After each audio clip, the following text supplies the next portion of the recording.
You're tuned in to the Gallagher Power To Farm podcast. Our animal management team discusses the hot issues with farmers and agricultural leaders, and we share the knowledge that will give you the power to run a resilient and sustainable farm business.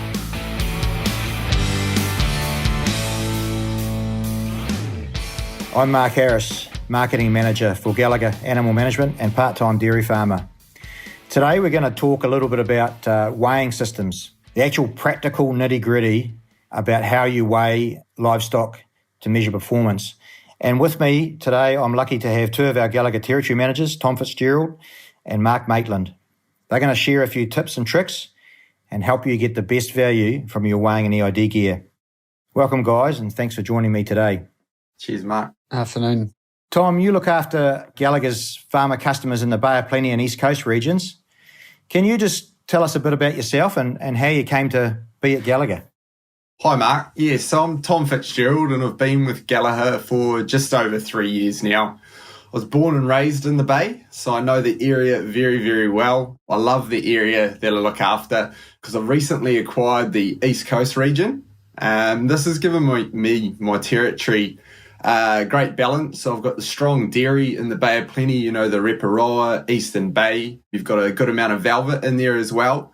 And then when you move down to that East Coast, you get into your big sheep and beef country, which gives me a wide variety of customers. And with that, a wide variety of challenges, which I quite enjoy. I was actually living in Canada, working for Icebreaker, looking after British Columbia, when I saw this role pop up. And I basically had my interview 2 days off the plane. So the move home with this role was very timely. My background is in sales and account management, but I've always spent a lot of time on farm growing up. So taking this role with Gallagher has really made me be able to link the two together. What about you, Mark? Dialing in from Canterbury, which I understand is your region. What's your story? Yeah, afternoon, Mark. Born and raised on the west coast of the South Island. I've sort of been involved in the agri sector since I was a young fella working across dairy, beef and cropping farms. I headed over the hill to attend Lincoln University, which I graduated in 2010. And post-graduation, I've had 2 jobs prior to Gallagher, but it always interests me from the outside looking in, mainly around the innovation, the brand and the people within the company. And I was lucky enough the opportunity presented itself almost 5 years ago now to become part of that team, which I've loved every minute of it. Pretty fortunate down in Canterbury in this region. It's really intensive and it covers all aspects of the agri sector with sheep, beef, dairy, deer, mixed cropping, large amount of lamb finishing, which gives my role heaps of variety, keeps me on my toes. Oh, that's good to hear. Let's start talking a bit about the benefits of weighing and so on and the technology options that are available for farmers. Tom, when farmers approach you about scales and tag reader products, what problems are they typically trying to solve? Mark, I'd say the number one would be the animal performance monitoring. So that's hitting your targets. A good example of this is your dairy grazers. You know, they get paid on weight, so they need to know exactly where they sit. You've got genetic improvement, things like, you know, you got your offspring growth, tissue sampling, and something that's quite topical at the moment is NAIT compliance. With the right tool, we can really simplify this, and which will enable you to remain compliant because we all know that the fines are going up and up around this. Yeah, that's for sure. Mark, so if a farmer's looking for a weighing setup, what are the types of things that they should be thinking about selecting a new setup or improving an old one? What should they be thinking about?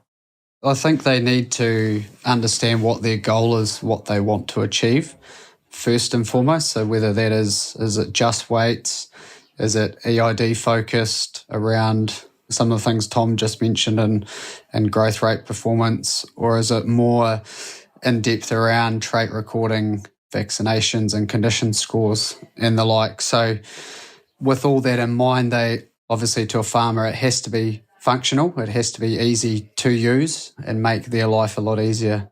It'll determine, I suppose, what scale product we align them to from that conversation.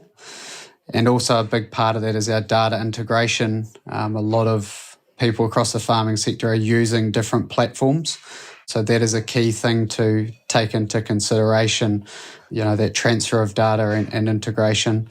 I think supplier reputation is key, and also that support level is massive. When things are really hectic in the yard and people are weighing and something does go wrong, and it can go wrong, it can become very frustrating for the farmer. So I suppose having that level of support should hopefully help them through those things. So I'd focus on those sort of 4 or 5 key points to hopefully help align them with what they need.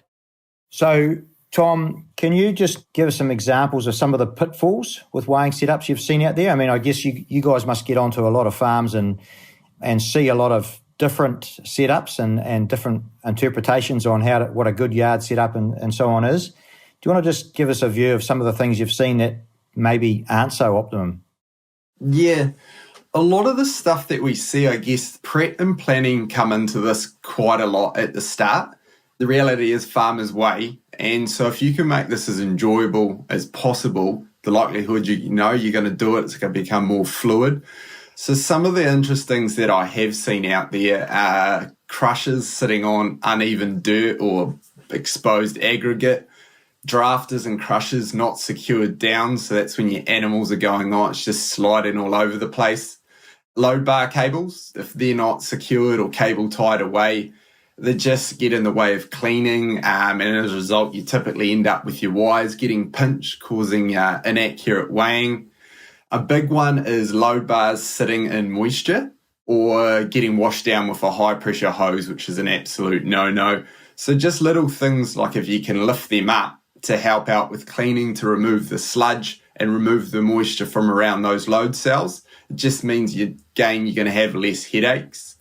And then another one that I see quite a bit is a farmer will be recording a lot of data, doing a great job, but they'll just have years and years of data sitting on their devices or their weigh indicators and just not utilising that data that's on there. And then the obvious thing is obviously if something happens to that, what happens to all their data? I've seen it with a few velveters when they've had basically 13 or 14 years of their velvet history all in 1B5 books. You can obviously see the problem. If something happens to those, that's all of their farming data right there. So getting them into the right weigh indicator can really change their life quite drastically, really, and obviously help things speed up and then also have the ability to back up on a cloud service. Yeah, that's cool. It reminds you of the old days with photos. If you lost your photos or the insects got in and ate those things, well, there wasn't really much coming back from it, was there? So that's a very good point, and I'm sure you guys can tell us a bit more about that shortly. Mark, let's switch over. Those are some of the pitfalls. What about some of the best setups that you've seen? Can you sort of describe to us, maybe an awesome setup you've seen and what made it good?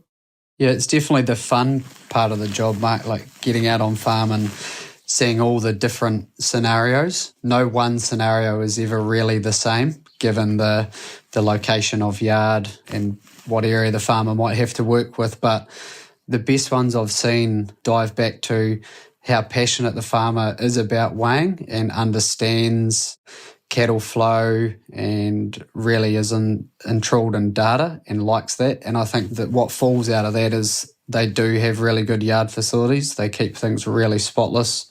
I think of a big bull finishing block I do a lot with. They're running like an auto crush with panel reader systems, so large volumes of animals monthly, and that flow is critical. So panel readers and an auto crush allow basically that system to run as a one-man operation, less interaction from the farmer, disturbing those animals. And it's really rewarding when you see those systems that are set up well. Those farmers enjoy weighing. It doesn't become a chore or a frustration. And then, the flow-on effect from that is the data backing up to the cloud, which is a little bit of what Tom mentioned before, or that information in their pocket post-weighing sessions. Very good. Yeah, I think you sort of get out what you put in a bit, don't you? And if you've got animals in the yard to treat them or what have you, you may as well be tracking their performance and seeing how well you're doing. Tom, what about your region? What great setups have you seen? Have you got any other examples as well? Yeah, well, just to reiterate what you both said, The ones that really reap the rewards are the ones that have done their pre and planning setup, so everything just works. One of the best that comes to mind would be probably one of the most heavily used in my area, cattle crush, putting through just over 5,000 per month. But what makes this setup so good is the forethought before that. So they've got a big covered yard set up, nice level concrete platform with a slight gradient to help with runoff. The crush is raised up, so it's nice and easy to clean. You don't have your sludge sitting around that front load bar where it typically does at the entry of the crush. The cables were all hidden, cable tied away, and the away indicator was sitting at the appropriate height, so it's easily navigated and obviously to use too. Very good. So we've got our weights into our scale. What about the use of the records? Tom touched on before the having the records sitting on a vulnerable device, and we touched on the cloud.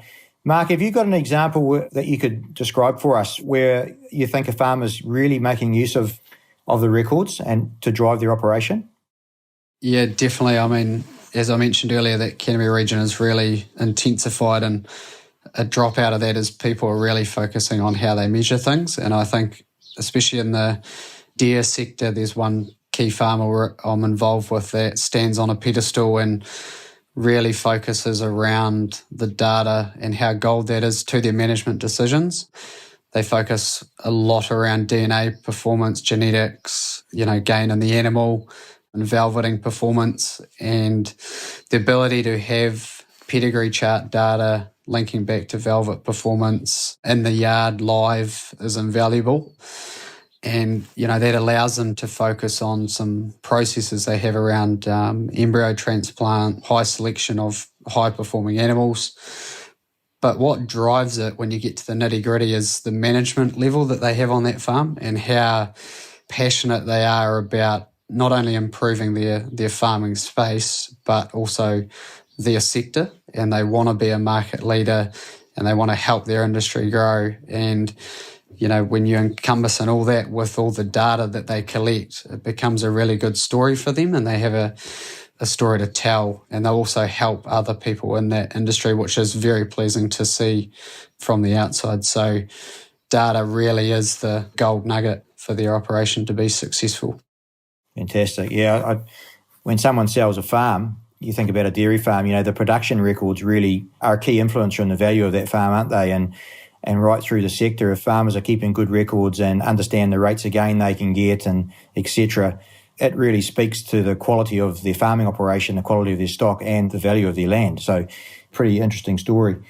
Just to wrap up, guys, if you had to give one piece of advice to a farmer thinking about upgrading or purchasing their first weighing system, what would it be? Start with you, Tom. Something that I'm really passionate about, and I just love getting face-to-face with our end users, is just to get some weighing and EID equipment in your hand, and you're going to find out actually how easy it is to use. Like, we're talking 2 clicks to start a session on one of our TWs. I think a lot think it's a bit more daunting than it really is, but yeah, just encourage them to get it in their hands and start having a play. Just get going. Awesome. Mark, what about you? What would your piece of advice be? I think it's very hard to make key management decisions if you don't measure. And for a farmer, that measurement around performance is really critical. So to make the nitty-gritty decisions, I think if you're not measuring, you don't really have that background story to actually justify those decisions. Fantastic. Oh, thanks, guys. Appreciate your time today. There's quite a few gold nuggets in there that you've given us. Probably the number one thing is the measurement tools are there to help farmers make key decisions. The tools are easy. They're actually easier than they were in the old days because technology's made it easier.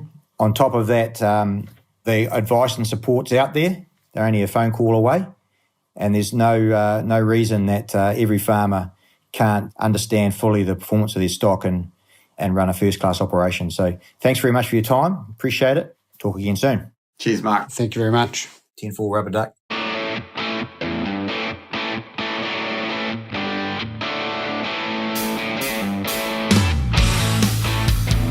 Thanks for joining us on the Gallagher Power to Farm podcast.